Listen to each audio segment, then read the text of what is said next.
Bagaimana caranya guruji bisa mengetahui apa yang sudah guruji sampaikan? Apakah Jiwan Mukti merupakan satu-satunya cara atau syarat untuk memahami dan mengetahui ini semua? Jiwan mukti ini satu ideal ya, yang setiap orang harus menjadikan sebagai tujuan hidupnya. Tetapi tidak semudah seperti yang membalikan tangan begitu, enggak juga. It's a full-time job. Setiap kali ada tantangan baru, setiap kali ada persoalan baru ya. Saya pernah ketemu dengan seorang teman kita ya, dengan seorang dokter luar biasa dia. Dan dia memahami saya, Dian Martin, kamu kenal dia. Sudah meninggal beliau. Dia mengatakan, saya tuh seumur hidup belum pernah lihat orang yang stresnya seperti kamu. And he's right. Tidak ada orang yang stresnya begitu tinggi seperti saya. Saya tuh dalam hidup saya, kebahagiaan tuh interval sedikit aja loh.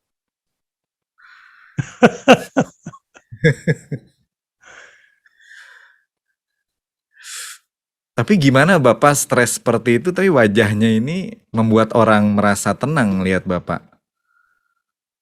Itu kan persepsi orang. Mereka melihat saya, mereka pasti pikir, Anand Krishna tulis begitu banyak buku, dia pasti bahagia tanpa stres.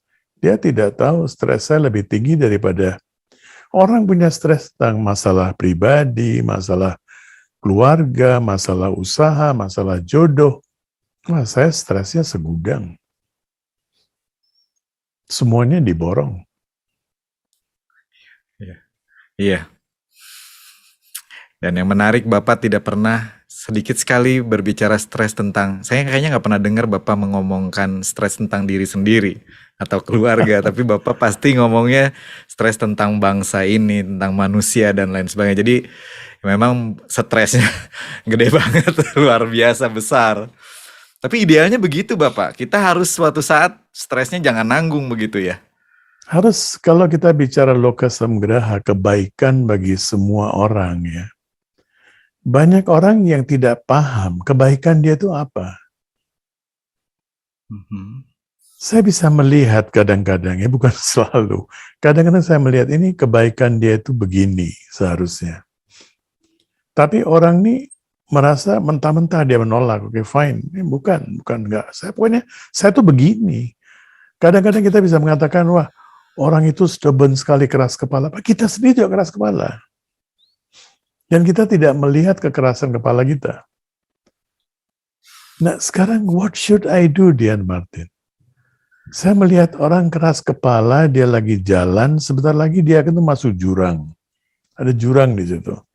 Saya lagi di tingkat 2. Saya bisa melihat jurang, dia nggak bisa lihat jurang. Saya teriakin dia, depan tuh ada jurang. Dia malah belok kembali, bilang, apa urusanmu? Ini hidup saya nggak lihat jurang. Apa itu kau pangkatan jurang sekarang? What should I do?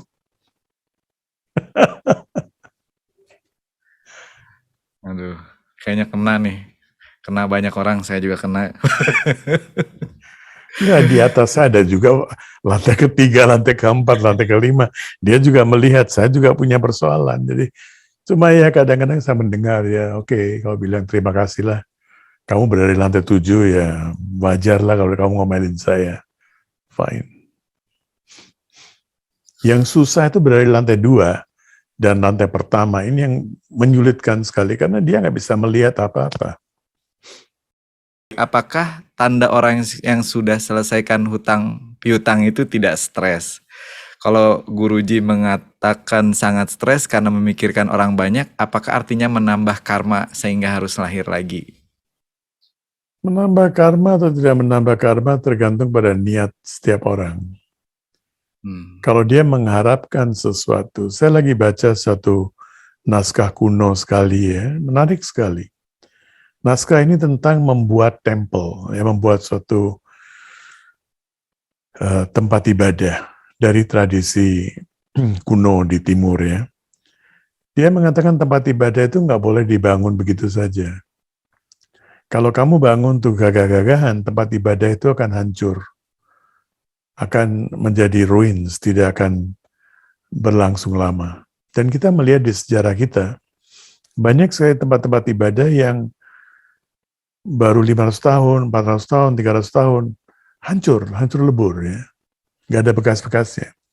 Jadi tempat ibadah itu harus dibangun, pertama, kamu mendapatkan instruksi dari Gusti, Tuhan atau apapun sebutan kita. Entah lewat mimpi, entah lewat satu kejadian, dia memberikan instruksi yang jelas. Kedua, kamu bisa mendirikan juga untuk kebaikan semua orang. Tapi kalau kamu membangun suatu tempat ibadah hanya untuk gagah-gagahan, si A bangun tempat ibadah, saya juga akan bangun tempat ibadah, maka nggak akan bertahan lama. Jadi kembali kepada niat kita. Kita mau melayani orang pun dengan niat apa? Dengan niat supaya saya dikenal oleh banyak orang? Nah itu ceritanya beda lagi. Setiap orang harus jujur dengan diri sendiri ya. Misalnya ada petua bahwa tangan kanan memberi, tangan kiri nggak boleh tahu ya. Sekarang kita membuat program ya.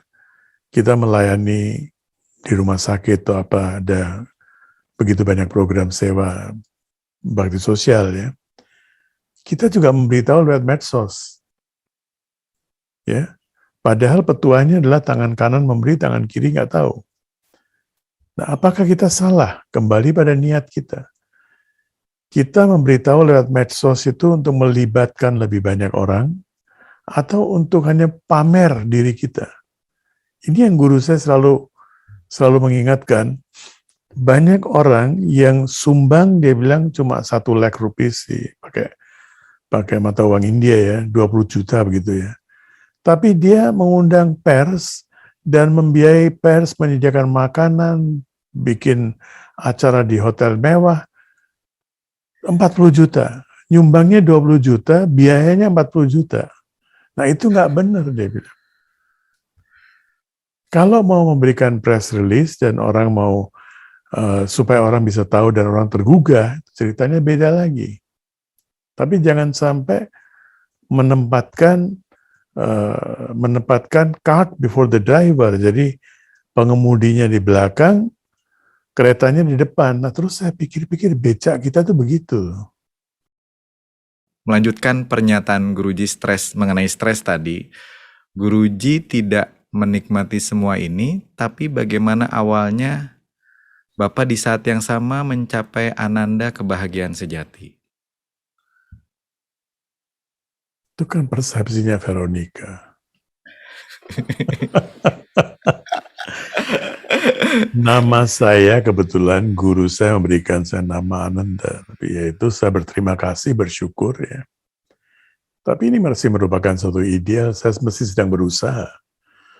Seumur hidup saya akan berusaha untuk tetap dalam kondisi Ananda. Belum selesai.